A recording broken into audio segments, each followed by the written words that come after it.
Welcome to our video on February 2020 astrology forecast with a full moon happening in the sign of Leo the Lion, and that's going to be on the 9th of February at 7:33 a.m. Universal Time.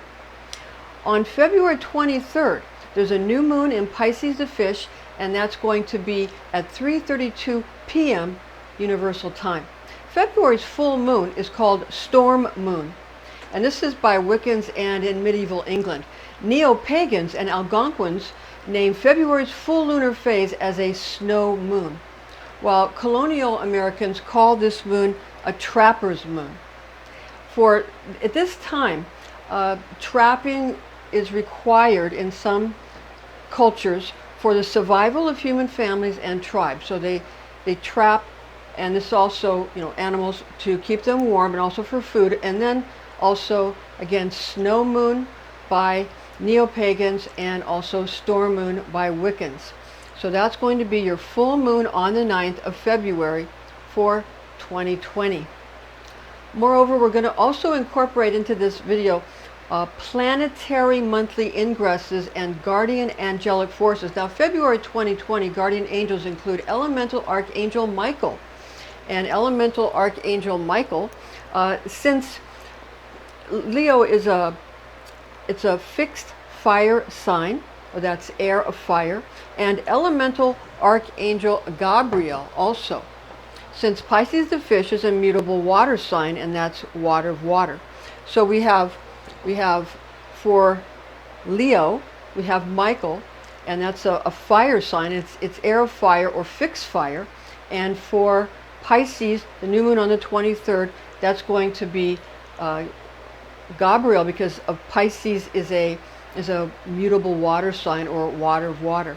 Now for Michael, you would want to use this Merkaba field for fire. This is the Merkaba field for fire, the archangel of fire. And Archangel Michael is not only the planetary archangel of the sun, but also the elemental archangel of all the fire signs. And this is the Merkaba field for that. Now Gabriel, this is the Merkaba field for all of the water signs regarding, this is the elemental archangel Merkaba field for water, of which Pisces again is mutable water. And Gabriel not only is the planetary archangel of the moon, but also the elemental archangel that rules over all of the water signs, okay, which Pisces again is mutable water or water of water. I'm Pastor Rosemary, the Astrology Angel. I'm a Rosicrucian seer, a biblical astrologer, a Christian psychic, and a Gnostic mystic. And this is a Readings by Rosemary angelic transmission. First, a disclaimer is in order. High magic should be used with all mindfulness, since powerful forces of manifestation are unleashed. This is intended exclusively for entertainment purposes. Now, February 2020, we're going to give you, again, lunar phases. We're also going to give you planetary ingresses, also natural horoscope houses, station changes, planetary aspects, elemental and planetary guardian archangels, and zodiac angels using universal time coordinated, which is basically the same thing as Greenwich Mean Time. Now, before we do that, we're going to take a real close look at the moons that we just discussed.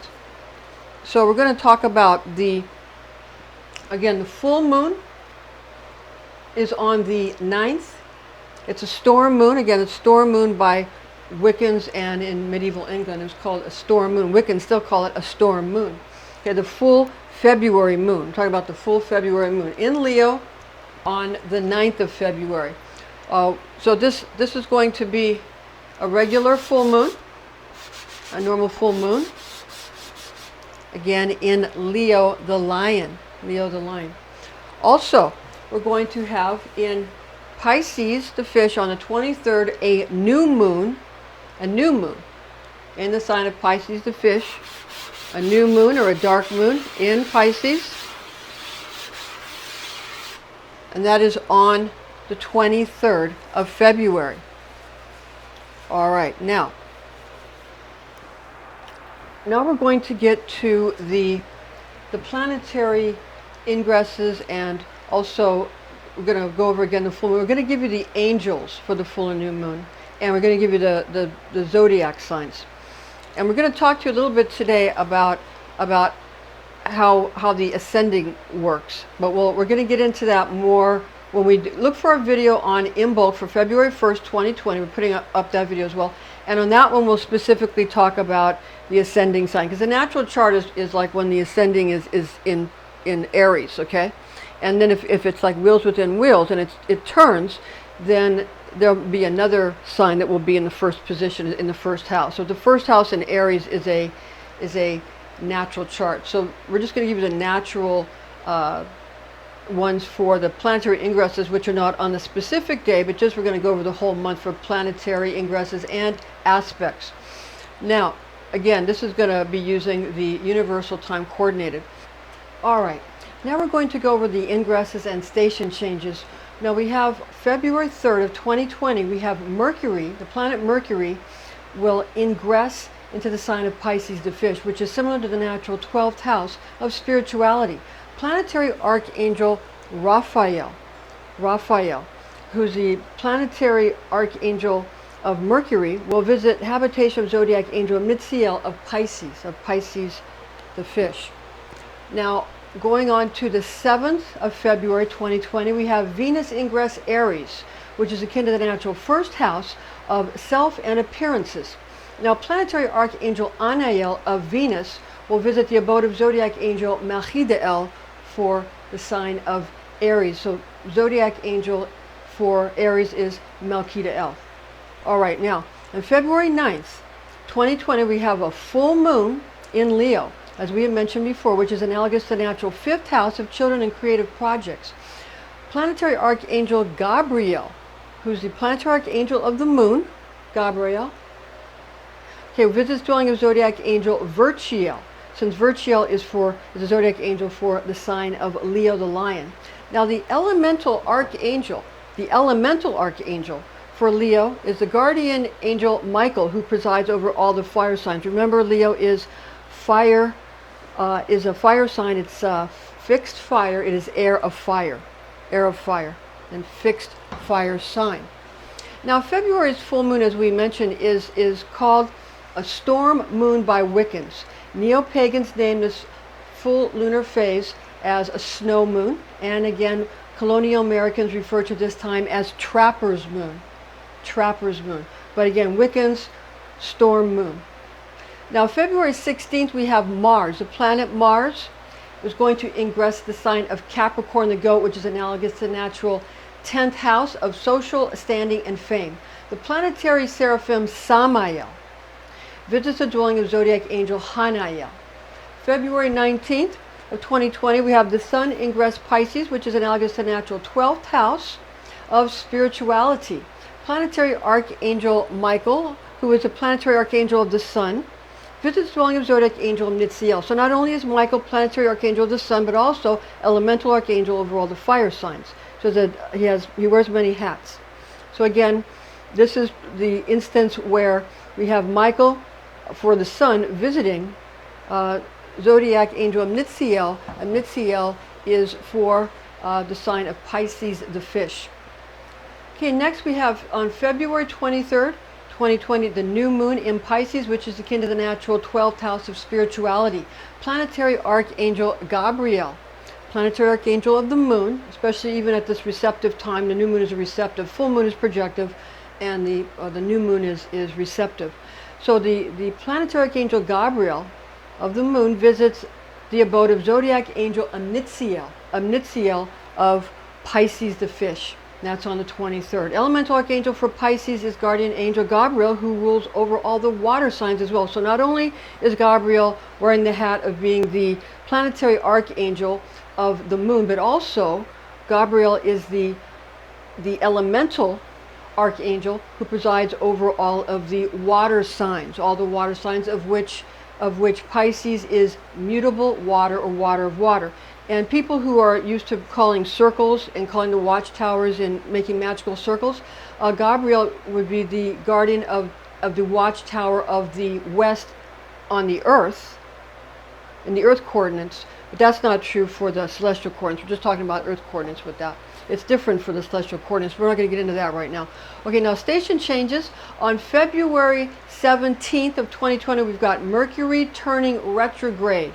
Mercury is going retrograde while transiting through the sign of Pisces the fish. Since Pisces the fish has a divine tone of I believe, expect modes of transportation and communication to become sort of confused or maybe even become hindered, especially when it comes to areas of spiritual practices and belief systems.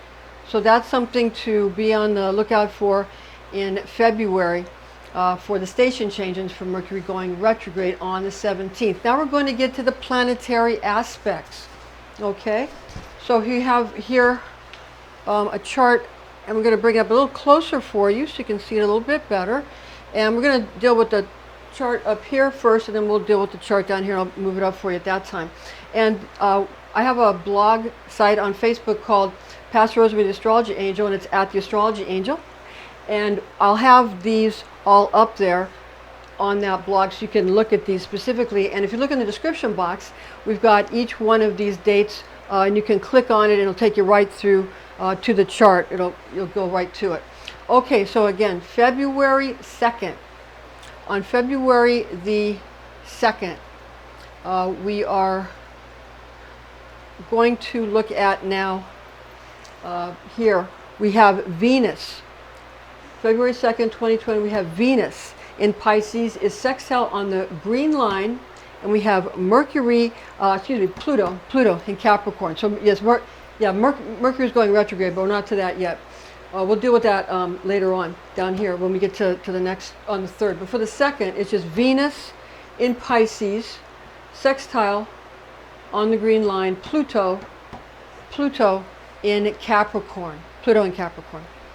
And what that formula is going to mean is that having an authentically heartfelt outlook about mysterious and foggy approaches to relationships help improve the control issues of the person or group in authority over any liaison. So again, also on that blog where I mentioned at the Astrology Angel, Pastor Rosemary, the Astrology Angel, it's at the Astrology Angel on Facebook. Not only do I have the charts, but I have also this part written also so you can see what the planetary aspect formula is going to mean. And this one is that people who are sincerely compassionate and you know, about things that are, and passionate about things that are, you know, about people who have sort of sinister approaches to personal relationships or even business relationships, that actually will help to improve the control issues of the person or group that's in authority over such an interaction. So people being a little suspicious will help against people who may be a little bit too controlling is what that means. Okay, that's Venus in Pisces, sextile Pluto in Capricorn, and that again is on the 2nd of February, and that's this one here. Now we're going to get to the lower chart, and that chart is from, again, February 3rd to February 20th. Okay, so we're going to just bring this up a little bit for you so you can see it a little bit better. And we're going to start again with February 3rd. February 3rd. So, on February 3rd, 2020, we have Venus in the sign of Pisces the fish here, and that is going to be sextile Saturn in Capricorn on the green line there. And what that causes is possessing a genuinely sincere interest in the viewpoints of those who have puzzling approaches to relationships will alleviate feelings of being the only person or group doing any real work or carrying any significant responsibility. And then on the 5th of February, we also have Mercury in Pisces here, and that's going to be sextile Uranus in Taurus, sextile Uranus in Taurus there. And the sentimentality and pointless distractions, which normally frustrate exacting academic types, are helped out by associates who have the same goals when it comes to the empowerment of oppressed or repressed groups. And then we're going to go to the 20th, which is the last one for this chart. On February 20th, 2020, we have Jupiter in Capricorn here. Jupiter in Capricorn, sextile Neptune in Pisces on the green line here. Neptune in Pisces.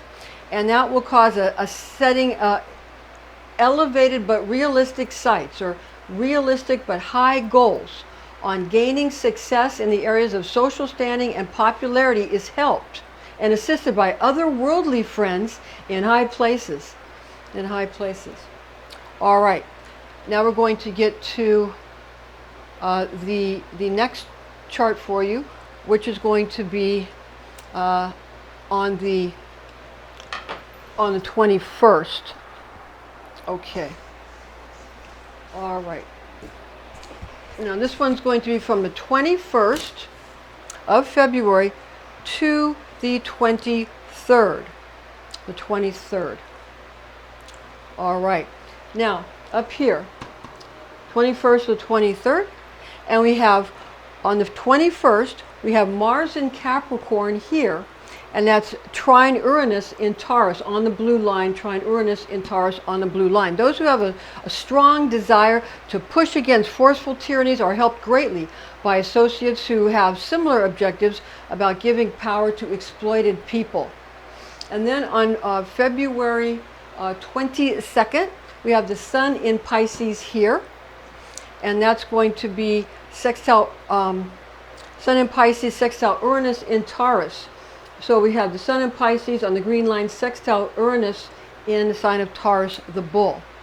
And that will cause individuals with great compassion and spiritual awareness are going to help groups who have the need to be empowered because of mistreatment by those in control of society. So there's a lot of this month about people who are oppressed and people who are in control, and the dynamics between those types of groups, and what kinds of individuals and what kind of groups can help those types of situations. All right, now next we're going to go to the 23rd of February. Now the 23rd of February, still we're up here, and we have Venus in Aries. So Venus in the sign of Aries, the ram, square Jupiter in Capricorn, on the red line, square Jupiter in the sign of Capricorn. And that causes an annoyance over encountering obstacles while pursuing romantic or career goals, causes tension when it comes to planning important pragmatic ambitions for socialization. Okay, now we're going to go down here to the 25th. We're going to make this easier for you to see a little bit here. Bring it up for you.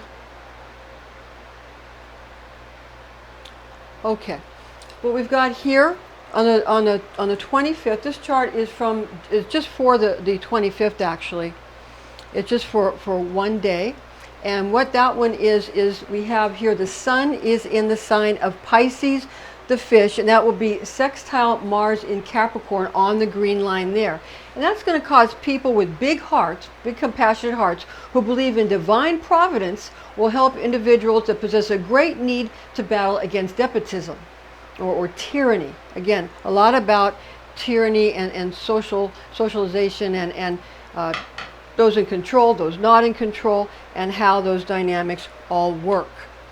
And then we're going to now get to the from the 26th.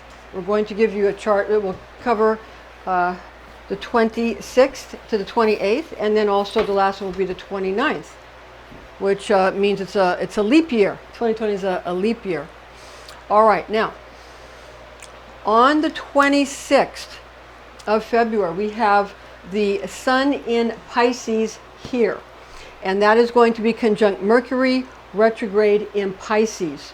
So in the same house here, Mercury retrograde in Pisces, okay? And that they're both in Pisces. That just gets in the same house. It's not always in the same sign, but in this case it happens to be. And we'll talk to you more about that if you're going to watch our video again on the Impulse February 1st. Just on one day, we're going to tell you about how the ascending works and how it can be a conjunct if it's in the same sign, but it means it's in the same house. It's not necessarily in the same sign. It usually is, but it's not necessarily in the same sign. So we'll get to that. But in this case, it is in the same sign of Pisces the fish. That's Sun in Pisces conjunct Mercury in Pisces. And that's going to cause folks whose life work is to really help out the needy, or going to try to make alliances with sort of sappy idealists who will likely irritate these sort of picky intellectuals, okay? And then again on the 26th, 2020, we got Mercury retrograde in Pisces. Again, sextile Mars in Capricorn on the green line there. Sextile Mars in Capricorn, causing emotional dreamers to attempt to form sort of coalitions and groups with intellectuals for the purpose of helping would-be heroes who want to fight against autocracies. Okay. So now we're going to get to the 28th, which is also on this upper chart up here. On the 28th, we have Venus in Aries, square Pluto in Capricorn on the red line. That causes the competitive pursuit of love and money that's going to be frustrated by rivals determined to impose austere and unjust rules on their opponents, upon their opponents. Okay? So again, the competitive pursuit of love and money is frustrated by rivals determined to impose austere and unjust rules upon their opponents or upon their rivals. Okay? All right. That's the 28th. And next we're going to go to the 29th. That's the leap day for leap year. And we're going to bring it up for you just a little bit there so you can see this chart. And what we have here is we have Mercury is retrograde in Pisces on the 29th as well. And it's going to be a sextile on the green line, Uranus in Taurus. And that's going to cause sort of a maudlin visionaries who attempt to unite with academics in order to help their associates who want to liberate groups of people or creatures they consider to be unfairly exploited. So we've got these sort of emotional type visionaries are going to try to get together with intellectuals and academics in order to help their other associates who are people who want to liberate groups of animals or people who they consider to be unfairly treated or unjustly exploited. So again, alliances and social issues are what's going on with all of this. All right. Okay, now we're going to get into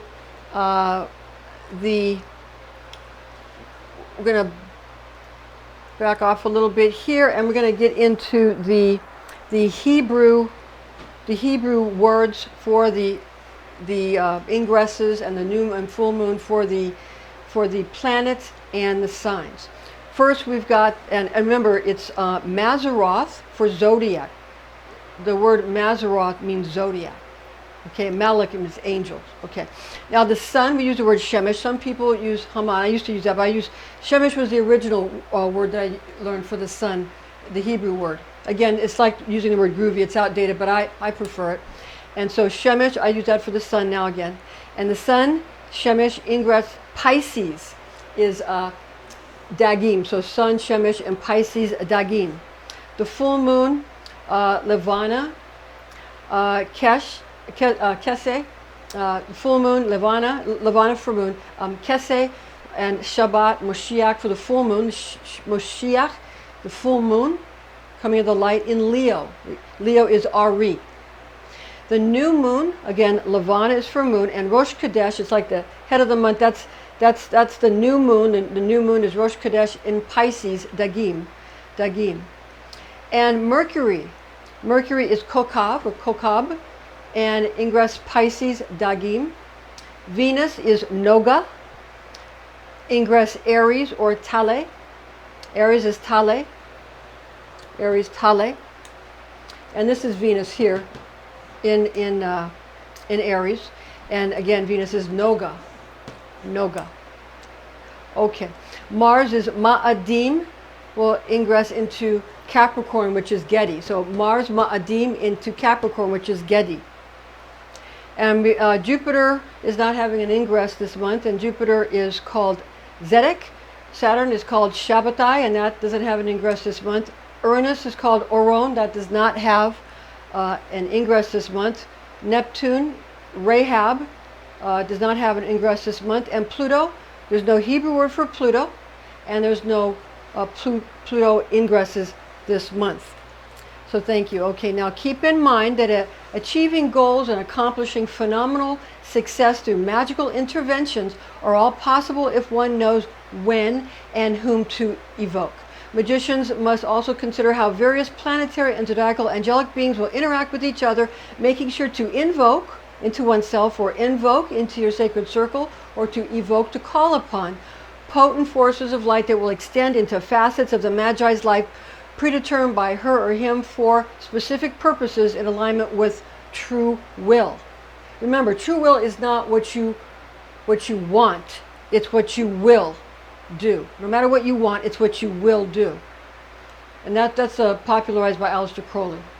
Now, magic must be taken seriously, since it is an ancient method of manifestation intended for practical victories over constricting forces which set our 3D physical reality into motion. Magic has rules just like any other science, which must be devotedly applied to practice. Magicians strive not to break natural laws, but rather to understand how Mother Nature manifests her creations so that we are able to work in tandem with her. Information found in this document is based on the oral tradition known as Kabbalah, taught to me by Rosicrucian clergy when I was but a young girl, the facts of which I have committed to memory. Thank you for joining us, and please join us again.